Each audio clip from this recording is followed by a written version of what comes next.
ജോഷി മമ്മൂട്ടി കൂട്ടുകെട്ട് ഭൂരിപക്ഷം സിനിമകളും നമ്മുടെ ഫേവറേറ്റ് സിനിമകളാണ്. അതിൽ ന്യൂഡൽഹി എന്ന് പറയുന്ന ഒരു സിനിമ തന്നെയായിരിക്കും എല്ലാവരുടെയും ഫേവറേറ്റ്.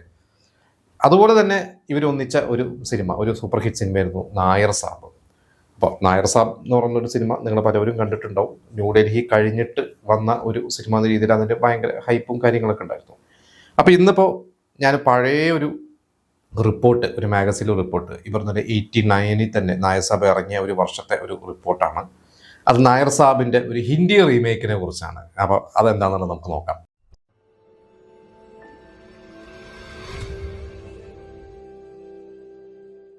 ഇതിൻ്റെ ഹെഡിങ് തന്നെ നായർ സാബ് അമിതാഭ് തന്നെ. നായർ സാബ് ഹിന്ദിയിൽ നിർമ്മിക്കാനുള്ള പ്രാരംഭ പ്രവർത്തനങ്ങൾ തുടങ്ങി. ഈ ചിത്രം ഹിന്ദിയിൽ റീമേക്ക് ചെയ്യുന്നു എന്നതിനെ കുറിച്ച് സ്ഥിരീകരിക്കാത്ത പല വാർത്തകളും കേട്ടിരുന്നു. നായർ സാബിലൂടെ മമ്മൂട്ടി ഹിന്ദിയിൽ നായകനാവുന്നു എന്നും മറ്റുമായിരുന്നു വാർത്തകൾ. എന്നാൽ അത്തരം ഊഹാപോഹങ്ങൾക്കെല്ലാം വിരാമം ഇട്ടുകൊണ്ട് ഈ ചിത്രം അമിതാഭ് ബച്ചനെ നായകനാക്കി ഹിന്ദിയിൽ നിർമ്മിക്കാൻ പോവുകയാണ്. നായർ സാബിന്റെ നിർമ്മാതാക്കളായ ലിബർട്ടി ഫിലിംസും പ്രസിദ്ധ തെലുങ്ക് സിനിമാ നിർമ്മാതാവായ പൂർണ്ണചന്ദ്ര റാവുവും ഒത്തുചേർന്നാണ് ഹിന്ദിയിൽ നായർ സാബ് തയ്യാറാക്കുന്നതെന്ന് ലിബർട്ടി ഫിലിംസിന്റെ നിർമ്മാതാവായ ബഷീർ പറഞ്ഞു. അമിതാഭ് ബച്ചൻ ഈ ചിത്രം കണ്ടിരുന്നു. അദ്ദേഹത്തിന് ചിത്രത്തിന്റെ അവതരണവും ടേക്കിങ്സും ഇഷ്ടപ്പെട്ടു. സംവിധായകൻ ജോഷിയുടെ കഴിവിനെക്കുറിച്ചും അദ്ദേഹത്തിന് വളരെ നല്ല അഭിപ്രായമാണ് ഉണ്ടായത്. താനിപ്പോൾ 2-3 ചിത്രങ്ങളുടെ തിരക്കിലാണെന്നും ഒരു ഇടവേള കിട്ടിയാൽ ഹിന്ദി പതിപ്പിൽ വരുത്തേണ്ട മാറ്റങ്ങളെപ്പറ്റി വിശദമായി സംസാരിക്കാമെന്നും ബച്ചൻ ബഷീറിനോടും പൂർണ്ണചന്ദ്ര റാവുവിനോടും സംവിധായകൻ ജോഷിയോടും പറയുകയുണ്ടായത്രേ. അടുത്ത മാർച്ച് ഏപ്രിൽ മാസങ്ങളിൽ ചിത്രീകരണം തുടങ്ങുമെന്നാണ് സൂചന. ജോഷി തന്നെയാണ് ഹിന്ദി പതിപ്പിന്റെയും സംവിധാനം നിർവഹിക്കുക. ഛായാഗ്രഹണം ജയനൻ വിൻസെന്റ് ആയിരിക്കും. മറ്റു വിശദാംശങ്ങളൊന്നും തീരുമാനിച്ചിട്ടില്ല. എങ്കിലും ദേവനും സുമലതയും ഹിന്ദി പതിപ്പിൽ ഉണ്ടാവാൻ ഇടയുണ്ട്. ഇതാണ് ഇതിൽ വന്നിരിക്കുന്ന ഒരു വാർത്ത. അപ്പോൾ നായർ സാബ് എന്ന് പറയുന്ന ഒരു സിനിമ ശരിക്കും 87 അതിൻ്റെ ഷൂട്ടിംഗ് നടക്കും. അതായത് ജൂലൈ 87 ന്യൂഡൽഹി റിലീസാവുന്നത്. അപ്പം ന്യൂഡൽഹി സിനിമയെക്കുറിച്ചൊക്കെ എല്ലാവർക്കും അറിയുന്നൊരു കാര്യമാണ്. മമ്മൂട്ടിയുടെ സിനിമകളൊക്കെ പരാജയപ്പെട്ട് നിൽക്കുന്നു. പ്രത്യേകിച്ച് ജോഷി മമ്മൂട്ടി കൂട്ടുകെട്ടുകളുടെ സിനിമ പരാജയപ്പെടുന്നു. ജോഷി ഡെന്നിസ് ജോസഫ് മമ്മൂട്ടി കൂട്ടുകെട്ട സിനിമ പരാജയപ്പെടുന്നു. അങ്ങനെയാണ് മമ്മൂട്ടിനെ ഒന്ന് തിരിച്ചു കൊണ്ടുവരണം എന്നൊരു വാശിയിലാണ് ഇവർ ന്യൂഡൽഹി ഷൂട്ട് ചെയ്യുന്നത്. അത് 87 ജനുവരിയിലൊക്കെ ആയിരുന്നു ന്യൂഡൽഹിയുടെ ഷൂട്ടിംഗ് ഒക്കെ ആരംഭിക്കുന്നത്. അത് കഴിഞ്ഞ് കുറേ സെൻസറിങ് പ്രശ്നങ്ങളും ഒക്കെ കഴിഞ്ഞ് 87 ജൂലൈയിൽ ആ ഒരു സിനിമ ന്യൂഡൽഹി റിലീസാകുമ്പോൾ ജോഷിയും മമ്മൂട്ടിയും ഡെന്നിസ് ജോസഫും ഒക്കെ നായർ സാബിൻ്റെ ഷൂട്ടിംഗ് ആയിട്ട് കാശ്മീരാണ്. അപ്പോൾ നായർ സാബിൻ്റെ ഷൂട്ടിംഗ് നടക്കുമ്പോഴാണ് അന്ന് ഇവർ ഷൂട്ടിങ്ങിനൊന്നും പോകാതെ ഇരുന്ന് നാട്ടിലേക്ക് അന്ന് ഫോൺ വിളിച്ചിട്ടാണ് ഫസ്റ്റ് ഷോ കഴിഞ്ഞു, സെക്കൻഡ് ഷോ ഒക്കെ കഴിഞ്ഞിട്ട് മാറ്റിനി കഴിഞ്ഞപ്പോഴാണ് ന്യൂഡൽഹി ഭയങ്കര ഹിറ്റാണെന്ന് അറിയുന്നത്. അങ്ങനെയാണ് പിന്നീട് ഒരു മമ്മൂട്ടി തിരിച്ചു വരുന്നത്. അങ്ങനെ അത് കഴിഞ്ഞിട്ട് നായർ സാബ് ഇറങ്ങുന്നു എന്ന രീതിയിലാണ്. പക്ഷെ എനിക്ക് അതിൻ്റെ വ്യക്തമായിട്ട് കാരണങ്ങൾ അറിയില്ല. 87 ഷൂട്ടിംഗ് തുടങ്ങിയ നായർ സാബ് പിന്നീട് റിലീസാവുന്നത് 89 ഓണത്തിനാണ്. അപ്പോൾ എന്തുകൊണ്ട് ഇത്ര ഡിലേ വന്നു എന്നറിയില്ല. എനിക്ക് തോന്നുന്നു അന്ന് ഈ പറയുന്ന നായർ സാബും ചിത്രവും രണ്ടും എനിക്ക് തോന്നുന്നു ലിബർട്ടി ബഷീർ പ്ലാൻ ചെയ്ത സിനിമകളായിരുന്നു. ലിബർട്ടി ബഷീർ ചെയ്യാനിരുന്ന സിനിമകൾ. എന്നിട്ട് അതിൽ ചിത്രം പിന്നീട് PKR പിള്ളയ്ക്ക് കൊടുത്ത് PKR പിള്ളയാണ് ചിത്രം ചെയ്തത്. എന്തായാലും ചിത്രം 88 ഡിസംബറിൽ റിലീസാവുന്നു. ചിത്രം വന്ന് ഒരു വൻ വിജയമായി മാറുന്നു. ഏകദേശം 365 ദിവസമൊക്കെ തിയേറ്ററിൽ ഓടിയ ഒരു സിനിമയായിട്ട് മാറുന്നു.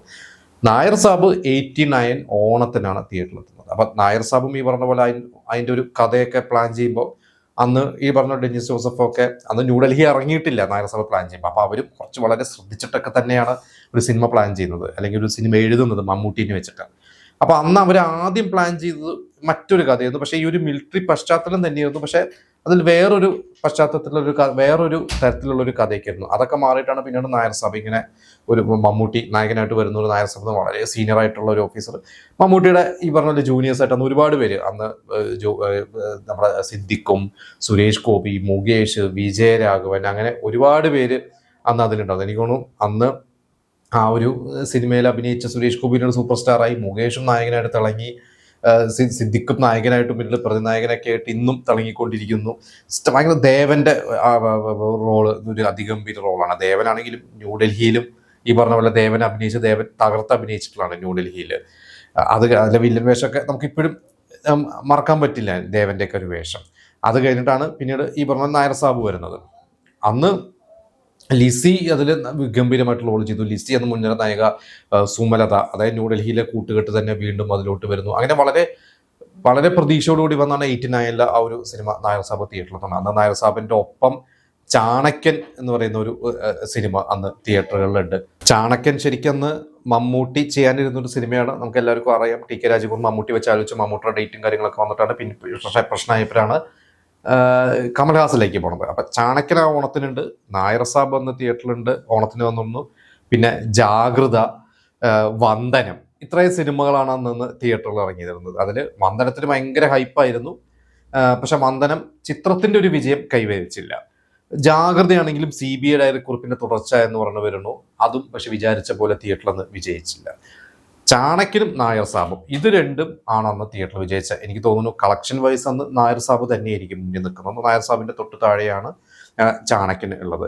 പിന്നെ മറ്റൊരു സർപ്രൈസ് വിജയം ആ ഓണത്തിന് തിയേറ്റർ ഉണ്ടായിരുന്നത് ഓഗസ്റ്റ് ഫസ്റ്റ് വീക്കിൽ. അന്ന് ഓണത്തിന് ഒരു 2-3 ആഴ്ച മുമ്പ് തിയേറ്ററിൽ ഇറങ്ങിയ റാംജി റാവു സ്പീക്കിംഗ്. അന്ന് റാംജി റാവു ഇറങ്ങുമ്പോൾ റാംജി റാവു ഓണം വരെ ഓടുന്നു, അതിനെ തിയേറ്ററിൽ നിന്ന് മാറ്റുന്ന രീതിയിലായിരുന്നു. പക്ഷെ റാംജി റാവു തിയേറ്ററിൽ ഇറങ്ങി വന്ദനം വന്നു കഴിഞ്ഞപ്പോൾ എറണാകുളത്ത് എനിക്ക് തോന്നുന്നു ഷേണാസ് തിയേറ്ററിൽ റാംജി റാവു മാറ്റിയിട്ട് വന്ദനം ഷേണാസിലിടുന്നു. പക്ഷെ ഇത് കഴിഞ്ഞ് കുറച്ച് ദിവസം കഴിഞ്ഞിട്ട് വന്ദനം മാറ്റി വീണ്ടും ഷേണാസിലേക്ക്, അന്ന് ചെറിയ ലിറ്റിൽ ഷേണാസിൽ എവിടെയായിരുന്നു, അതിന് ലിറ്റിൽ ഷേണാസിൽ നിന്ന് വീണ്ടും ഷേണാസിൽ റാംജി റാവു വരുന്നു. ഇങ്ങനെയായിരുന്നു അത്. എന്തായാലും നായർ സാബ് അന്ന് ആ ഒരു വർഷത്തെ ഏറ്റവും വലിയ വിജയങ്ങളൊന്നായിരുന്നു. മമ്മൂട്ടിയുടെ ഒരു വിജയമായിരുന്നു. പക്ഷെ ഇപ്പൊ ഈ ഞാൻ ഈ റിപ്പോർട്ടിൽ പറഞ്ഞ പോലെ അന്ന് ഹിന്ദിയിൽ അമിതാഭ് ബച്ചൻ, അന്ന് അമിതാഭ് ബച്ചൻ ശരിക്കും ഒരു 84-87 ആ ഒരു കാലഘട്ടങ്ങൾ അമിതാഭ് ബച്ചൻ ഒരു രാഷ്ട്രീയത്തിലേക്കൊക്കെ ഇറങ്ങുന്നു, MP ആവുന്നു. അങ്ങനെ സിനിമയിൽ അഭിനയം കുറച്ച് ബ്രേക്ക് ആയിരുന്നു. അത് കഴിഞ്ഞിട്ട് അമിതാഭ് ബച്ചൻ തിരിച്ചു വന്ന ഒരു 80s അവസാനം തിരിച്ചു വരുന്നു.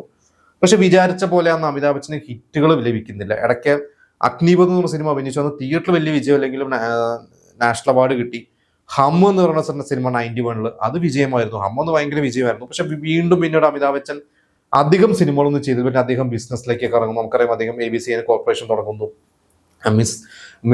മിസ് ഇന്ത്യ നടത്തുന്നു. അത് പക്ഷെ അദ്ദേഹത്തിന് കുറെ നഷ്ടങ്ങൾ വരുത്തുന്നു. പിന്നീട് നമുക്കറിയാം അമിതാഭ് ബച്ചൻ ഒരു ബ്രേക്ക് ആയിട്ട് പിന്നീട് മൊഹബത്തേനും ബഡേ മീൻ ചോട്ടേ മീൻ എന്ന് പറഞ്ഞ സിനിമയിലൂടെയാണ് അദ്ദേഹം തിരിച്ചു വരുന്നത്. പിന്നെ കോൻ ബനേഗ കരോർപതി, അതൊക്കെയാണ് അദ്ദേഹത്തിന്റെ കടങ്ങൾ വീട്ടുന്നത്.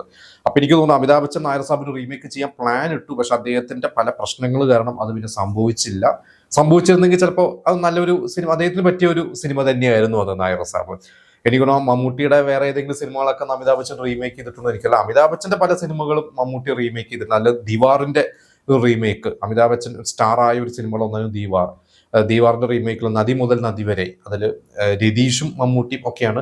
മമ്മൂട്ടി അതിൽ ഏത് വേഷമെന്ന് എനിക്ക് ഓർമ്മയില്ല, അമിതാഭ് ബച്ചന്റെ വേഷമായിരിക്കും എന്തായാലും. പിന്നെ ജോൺ ജാഫർ ജനാർദ്ദൻ എന്ന് പറഞ്ഞ സിനിമ അമിതാഭ് ബച്ചനും വിനോദ് ഖന്നയും ഒക്കെ അഭിനയിച്ചു, ഋഷി കപൂറൊക്കെ അഭിനയിച്ച സിനിമ മമ്മൂട്ടി അഭിനയിച്ചിട്ടുണ്ട്. പക്ഷെ അതിൽ അമിതാഭ് ബച്ചന്റെ വേഷം രതീഷും, മമ്മൂട്ടി അതിൽ ചെയ്തത് വിനോദ് ഖന്ന ചെയ്ത വേഷമാണ്. ഋഷി കപൂറിന്റെ വേഷം രവീന്ദ്രനായിരുന്നു. എന്തായാലും അന്ന് അത് ചെയ്തിരുന്നെങ്കിൽ ജോഷിക്കും അതൊരു ഭയങ്കര ഒരു ഗുണമായിരുന്നു. ജോഷി അതിന് മുമ്പ് ചെയ്തിട്ടുണ്ട്. ന്യൂഡൽഹി ഹിന്ദിയിൽ വന്നപ്പോൾ ജിതേന്ദ്രയായിരുന്നു, അത് ജോഷി തന്നെയാണെന്ന് സംവിധാനം ചെയ്തിട്ടുള്ളത്.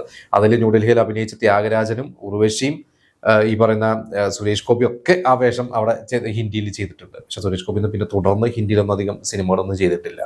നായർ സാബ് ചെയ്തിരുന്നെങ്കിൽ ചിലപ്പോൾ സുരേഷ് ഗോപിക്ക് ആ വേഷം ചെയ്യാൻ പറ്റിയേനെ. എന്തായാലും ഇങ്ങനെ ഒരു റിപ്പോർട്ട് എനിക്കതൊരു പുതിയൊരു വാർത്തയായിരുന്നു. നിങ്ങൾക്ക് അത് അന്ന് ഇതിനെക്കുറിച്ചൊക്കെ അറിയുന്നുണ്ടെങ്കിൽ നിങ്ങൾ കമൻറ്റ് ചെയ്യുക. നായർ സാബ് അന്ന് തിയേറ്ററിൽ കണ്ടിട്ടുണ്ടെങ്കിൽ, എൻ്റെ ഓർമ്മ ഞാൻ നായർ സാബ് തിയേറ്ററിൽ കണ്ടിട്ടില്ല. ചാണക്യൻ തിയേറ്ററിൽ നിന്ന് കണ്ടിട്ടുണ്ട്. വേറെ സിനിമകളൊന്നും അന്ന് തിയേറ്ററിൽ നിന്ന് കണ്ടതായിട്ട് എനിക്ക് ഓർമ്മയില്ല. എനിക്കത് 4 വയസ്സൊക്കെ ഉള്ളൂ അന്ന്.